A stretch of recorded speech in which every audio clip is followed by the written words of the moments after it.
Pastor Freddy. Ya, Pastor Budi, waktu kami serahkan. Silakan, Pastor. ya, baik. Terima kasih Bu Ayu, Pak Freddy. Hari ini kita akan melakukan eksegesis dari 1 Korintus pasal yang ke-6. Ya. Ada dua perikop di sini, ayat yang pertama sampai ayat yang ke-11 ya. Bentar, saya lihat. Ayat yang pertama sampai ayat ke-11 ini tentang bagaimana kita bersikap ketika terjadi ketidakadilan di dalam antar saudara seiman. Ya. Kemudian ayat 12 sampai ayat 20 di sini tentang nasihat terhadap percabulan. Kita akan bahas satu persatu ya. Mulai dulu dari pasal 6 ayat yang pertama dikatakan di sini, apakah ada seorang di antara kamu yang jika dengan berselisih dengan orang lain berani mencari keadilan pada orang-orang yang tidak benar dan bukan pada orang-orang kudus. Nah, Bapak Ibu, kita melihat di sini satu statement yang sangat menarik yang diberikan oleh Rasul Paulus kepada jemaat di Korintus. Jadi rupanya ada konflik di antara mereka, ada perselisihan paham begitu, ya ada mungkin tidak dijelaskan di sini dalam hal apa. Tetapi yang pasti kalau kita melihat dalam ayat-ayat berikutnya dikatakan hal-hal yang sebetulnya hal-hal yang kecil, hal-hal yang sederhana.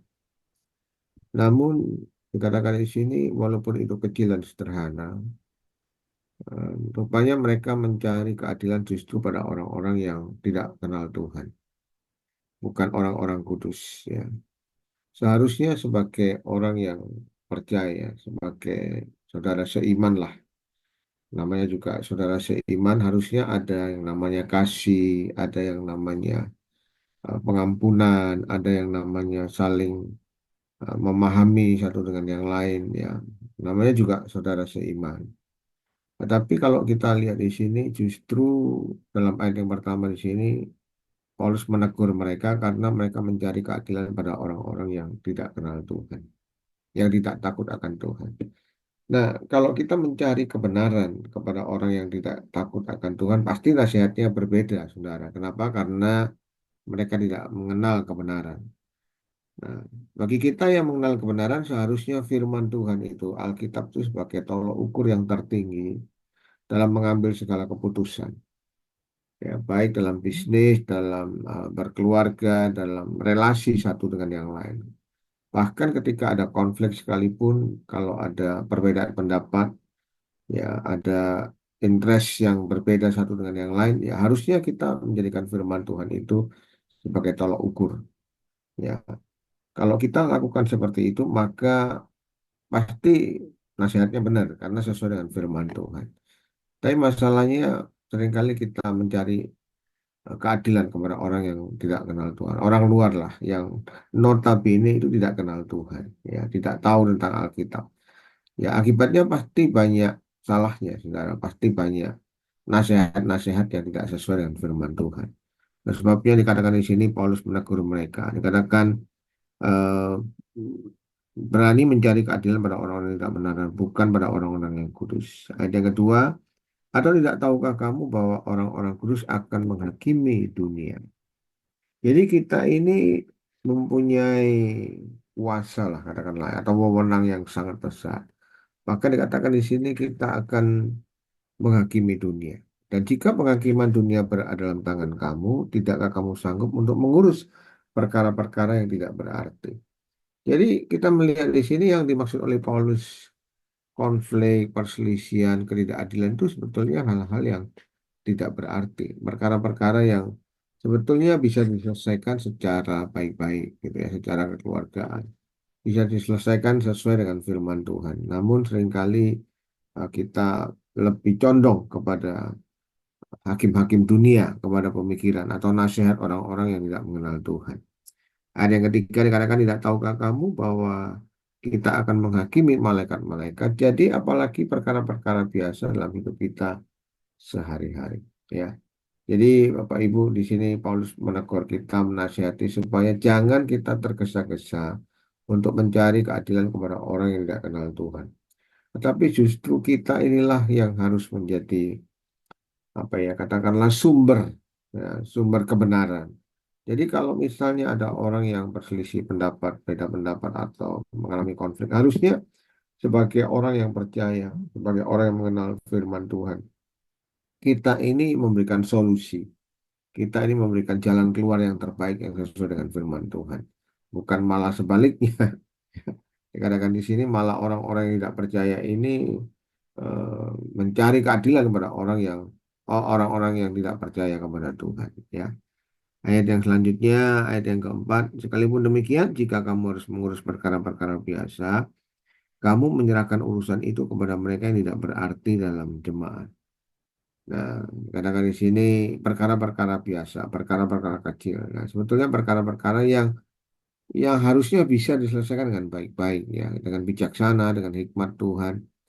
Namun kita lihat di sini yang mereka lakukan justru mereka minta keadilan kepada orang yang tidak mengenal Tuhan. Ya, sangat memalukan sebetulnya. Ya. Tapi itulah yang terjadi Bapak Ibu, bukan hanya pada zaman Paulus di Korintus, tetapi sampai hari ini juga demikian. Apalagi kalau kita melihat konflik di dalam gereja, seringkali leadership di dalam gereja, kepemimpinan, ya ada banyak masalah tentunya, ya. Masalah keuangan, masalah apakah pemimpinan, banyak konflik yang seharusnya sebagai gereja Tuhan kita bisa menyelesaikannya secara inklusif gitu ya, secara inklusif. Kenapa? Karena kita punya firman Tuhan sebagai penuntun kehidupan kita, sebagai otoritas tertinggi. Namun seringkali kita lupa, ya kita mengabaikan firman Tuhan, kita mengabaikan kebenaran dan kita mencari keadilan kepada orang lain yang tidak mengenal Tuhan. Ayat yang kelima dikatakan hal ini kukatakan untuk memalukan kamu. Tidak adakah seorang di antara kamu yang berhikmat yang dapat mengurus perkara-perkara dari saudara-saudaranya. Nah, harusnya kita dikatakan di sini malu, ya. Nah, Paulus mengatakan hal ini katakan untuk memalukan kamu dan memang kita harusnya malu karena sebagai orang yang kenal Tuhan yang tahu tentang kebenaran kita harusnya bisa menyelesaikan konflik itu dengan sendirinya gitu ya dengan baik-baik ya dikatakan tidak ada kan di antara kamu yang berhikmat. Harusnya ada Bapak Ibu ya harusnya kalau kita mengenal firman Tuhan kita baca firman Tuhan itu menjadi pokok eh, kebenaran dalam kehidupan kita menjadi hal yang utama yang kita baca, yang kita pelajari, pasti kita bisa menyelesaikan konflik. Karena di dalam kebenaran firman Tuhan, dalam Alkitab semuanya tertulis bagaimana kita harusnya bersikap ketika ada konflik. Eh, Apakah kita harus belajar mengampuni, apakah kita harus belajar menerima saudara kita, apa adanya. Ya, sebagaimana Tuhan mengampuni kita lah.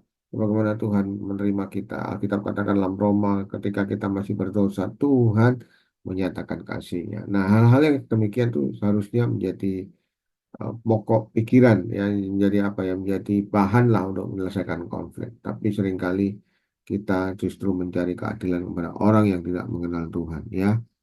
Karena di sini tidak adakah di antara kamu yang berhikmat. Harusnya ada Bapak Ibu ya. Tapi seringkali kita mengabaikan hikmat Tuhan. Kita merasa bahwa orang di luar sana lebih hebat, padahal tidak demikian. Harusnya gereja itu menjadi pokok nasihat, menjadi pokok kebenaran. Ya, gereja itu menjadi tempat, katakanlah tempat mengaduh, tempat curhat, tempat orang mencari nasihat ya, bagaimana seharusnya kehidupan ini. Kalau kita tidak bisa melakukan hal itu, maka bagaimana kita bisa cerita kepada orang bahwa Yesus adalah Tuhan, bahwa di dalam Kristus ada nasihat dan ada sebagainya. Ya. Oke, lanjutkan dulu. Ayat yang keenam, adakah saudara yang satu mencari keadilan terhadap saudara yang lain dan justru pada orang-orang yang tidak percaya? Nah, jadi dikatakan di sini saudara yang satu mencari keadilan terhadap saudara yang lain dan justru pada orang-orang yang tidak percaya. Ya, jadi ada konflik antar saudara seiman dan mencari keadilan pada orang yang tidak percaya. Nah, ini memalukan Bapak Ibu. Tetapi itulah yang terjadi. Ya, bahkan dalam gereja-gereja, khususnya dalam level leadership, eh, gembala dengan gembala, pemimpin dengan pemimpin. Nah, seringkali itu yang terjadi, yang seharusnya tidak boleh terjadi. Ya. Ayat yang keenam dikatakan, ayat yang ketujuh, adanya perkara saja di antara kamu yang seorang terhadap yang lain telah merupakan kekalahan bagi kamu.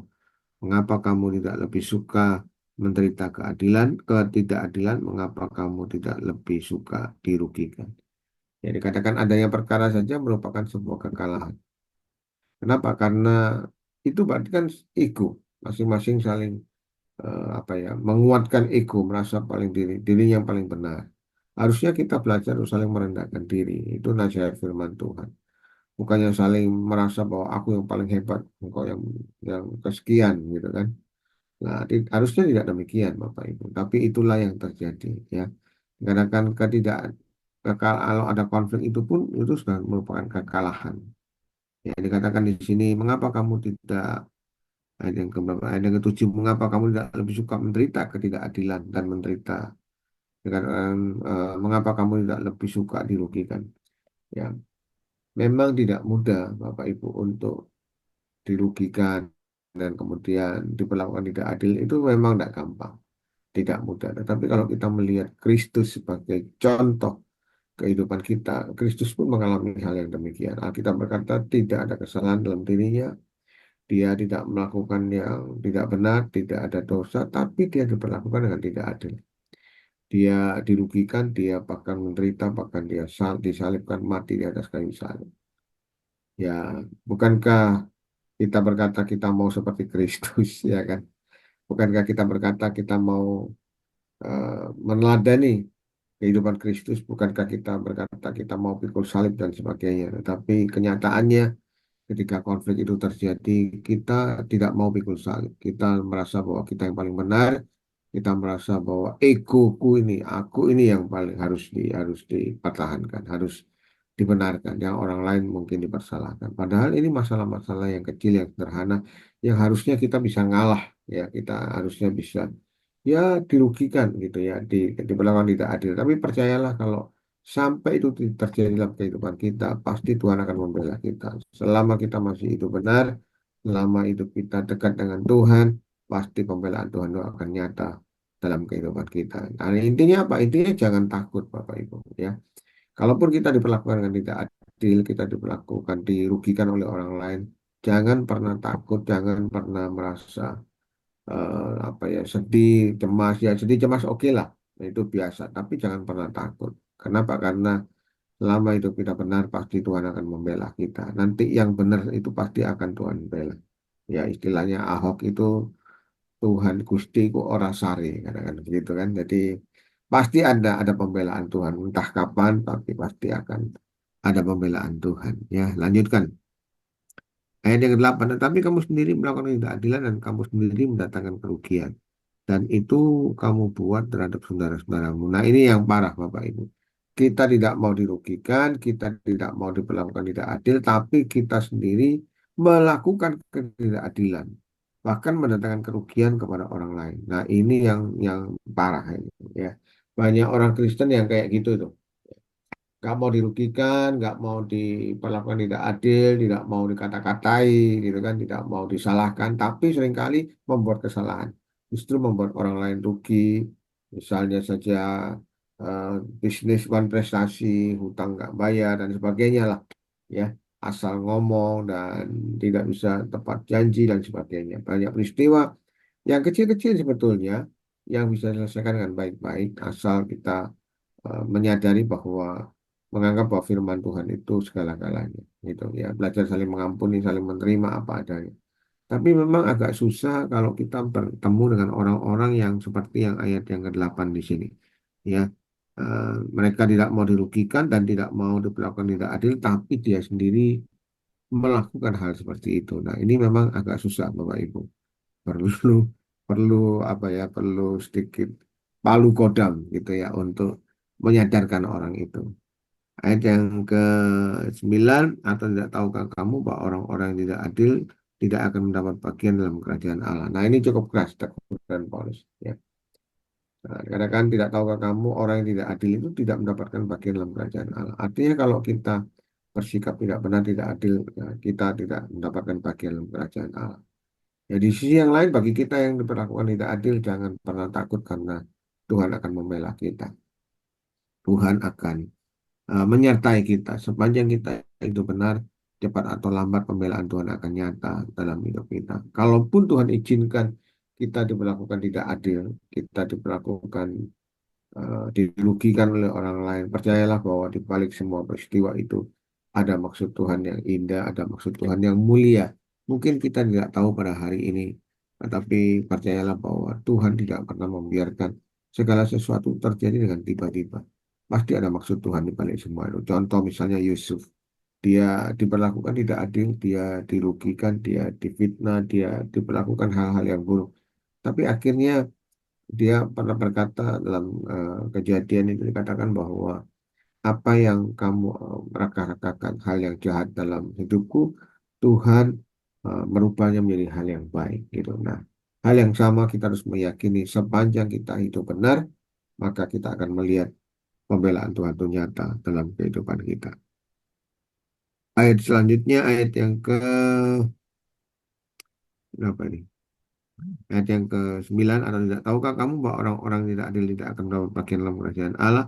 Janganlah sesat, orang cabul, penyembah berhala, orang berzina, banci, orang pemburit, pencuri, orang kikir, pemabuk, memfitnah, dan penipu tidak akan mendapat bagian dalam kerajaan Allah. Jadi kita melihat di sini ada banyak macam dosa dan perbuatan yang tidak mendapatkan bagian dalam kerajaan Allah. Ya, jadi jangan kita melakukan hal itu, Bapak Ibu. Ayat yang ke-11 selanjutnya. Dan beberapa orang di antara kamu demikianlah dahulu, tetapi kamu telah memberi dirimu disucikan, kamu telah dikuduskan, kamu telah dibenarkan dalam nama Tuhan Yesus Kristus dan dalam roh Allah kita. Jadi apa yang lama yang kita lakukan, manusia lama yang sebelum kita bertobat, mari kita tinggalkan semua. Bukankah kita telah dikuduskan, kata firman Tuhan, dan disucikan dalam Kristus, dan mari kita lakukan hal yang benar. Jadi intinya dalam pasal ini, dalam pasal 6 ayat 1 sampai 11 adalah ketika kita diperlakukan tidak adil, jangan pernah takut. Tuhan pasti akan membela kita. Dan kalaupun ada konflik, perbedaan pendapat, satu dengan yang lain, ya, mari kita selesaikan dengan baik-baik. Jadikan firman Tuhan sebagai tolok ukur. Jangan tergesa-gesa mencari kebenaran kepada orang yang tidak percaya kepada Tuhan, orang yang tidak mengenal Tuhan. Pasti nasihatnya beda, Bapak Ibu.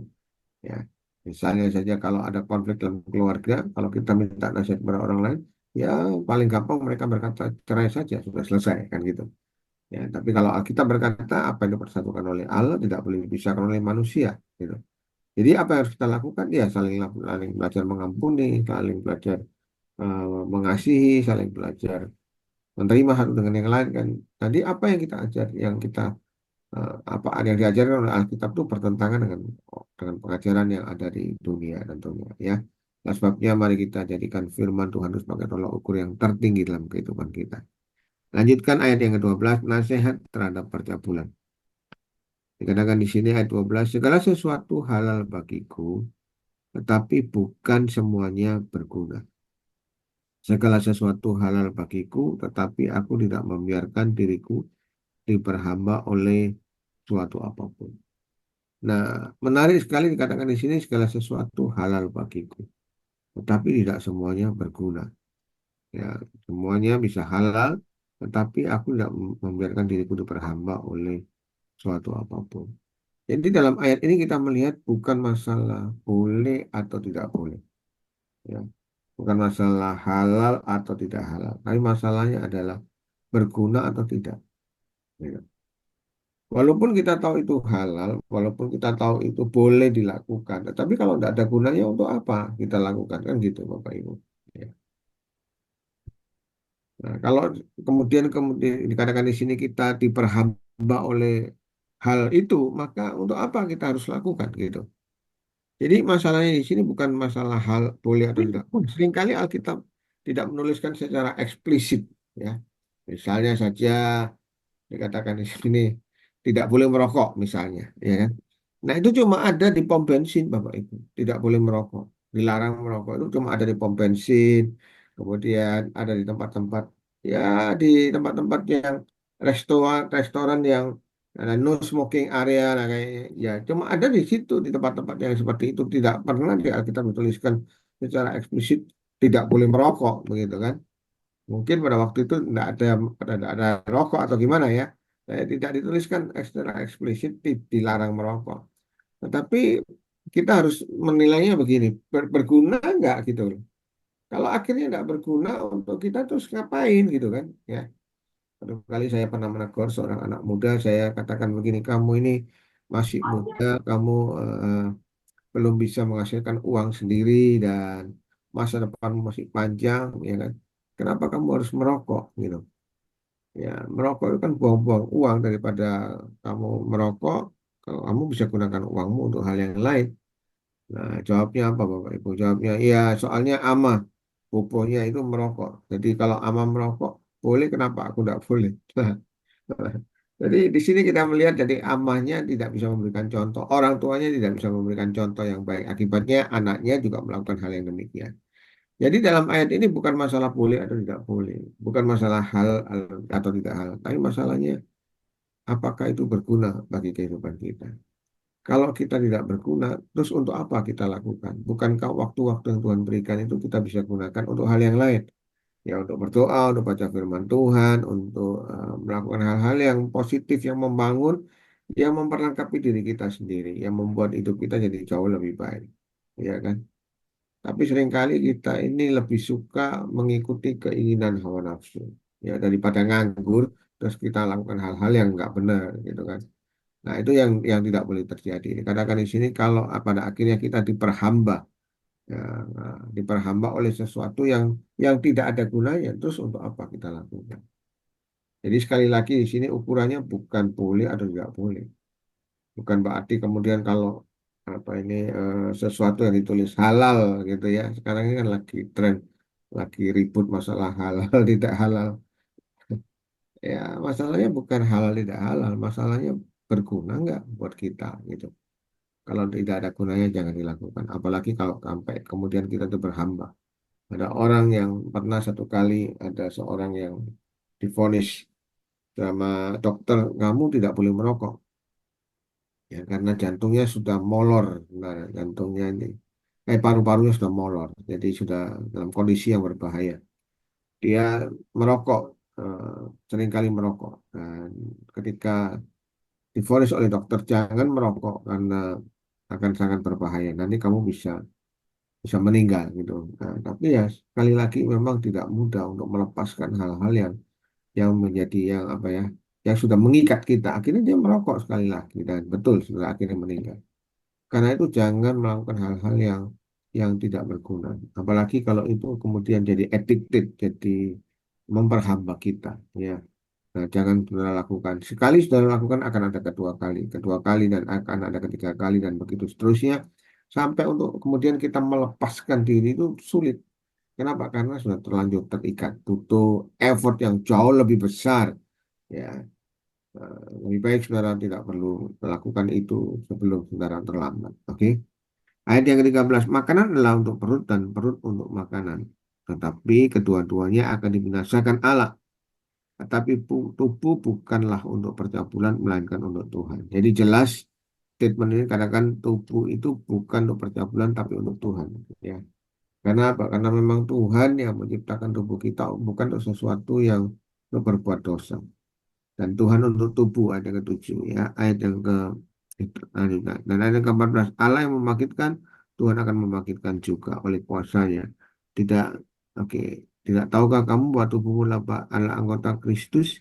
Ya, dikatakan di sini akan kau ambilkah anggota Kristus untuk menyerahkan kepada percabulan sekali-sekali tidak.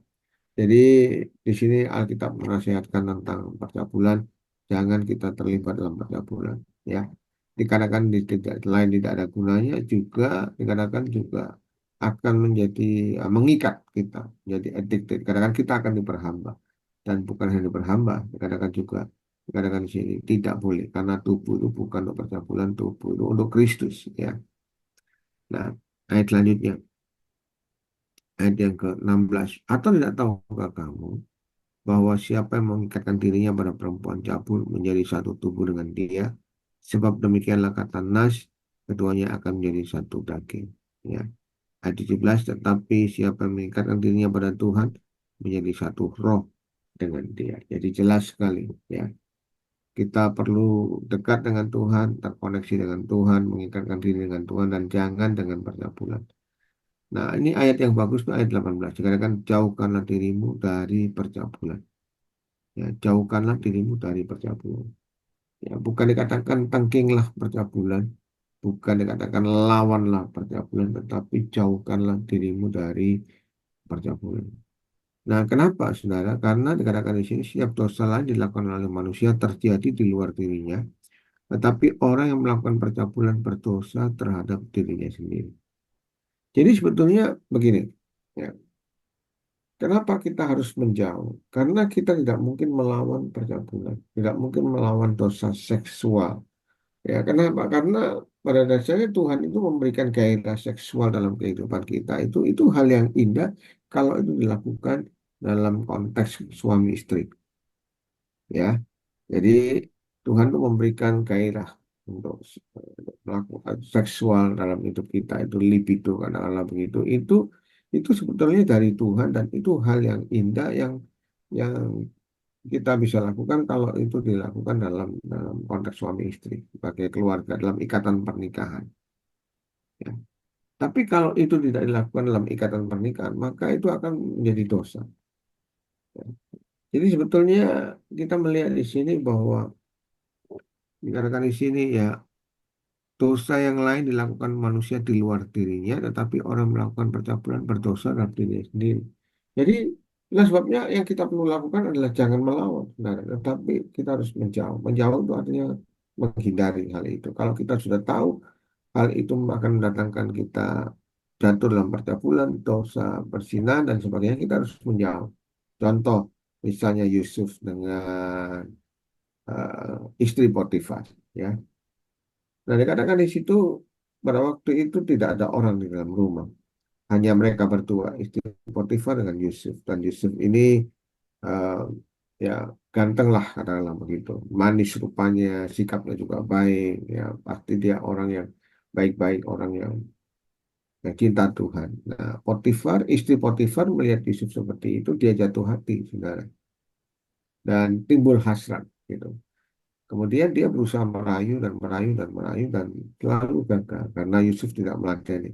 Sampai satu kali ketika di rumah tidak ada orang, dia peluk ini si Yusuf ini dia rangkul gitu ya, dia dengan harapan mau diajak tidur gitu. Nah, tapi Alkitab berkata Yusuf lari segera, segera saat itu dia lari, dia melepaskan jubahnya dan dia pergi menjauh.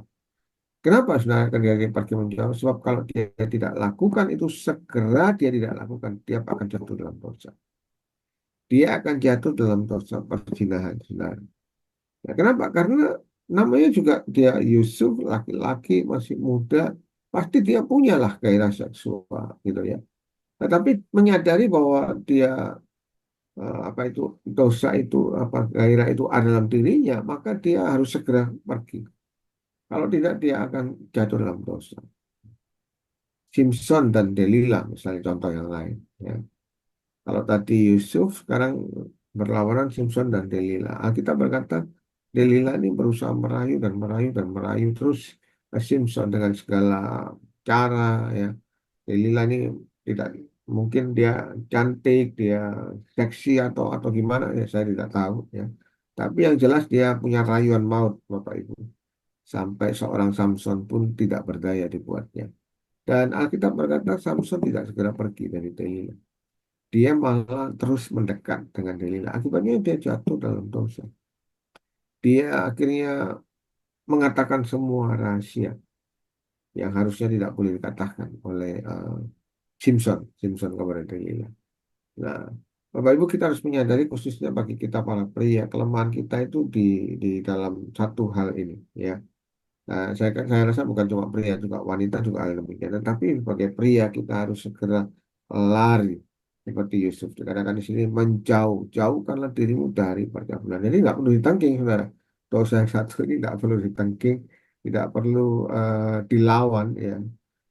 Kalau kita lawan pun kita pasti jatuh. Karena contoh ada banyak hamba-hamba Tuhan yang sangat hebat dipakai Tuhan, diurapi Tuhan menyembuhkan orang sakit, mendoakan orang sakit dan mengusir setan. Dia punya kuasa ya, punya mujizat yang besar, tetapi akhirnya jatuh juga dalam dosa perzinahan. Kenapa? Karena dia tidak segera lari, dia tidak segera menjauh dan dia tidak segera menghindar. Ya. Bapak Ibu, tidak ada seorang pun yang terlalu hebat, yang kebal dengan dosa yang satu ini. Ya, ulang sekali lagi ya. Tidak ada seorang pun yang terlalu hebat, yang kebal. Ya, ya, orang itu diurapi Tuhan sedemikian rupa yang kebal terhadap dosa yang satu ini. Tidak ada, sudah tidak ada. Ya. Kenapa? Karena ini ada di dalam kehidupan kita. Hasrat seksual itu ada dalam hidup kita sendiri, ada dalam diri kita, dan Tuhan berikan itu untuk keindahan dalam pernikahan, dalam ikatan suami istri. Ya.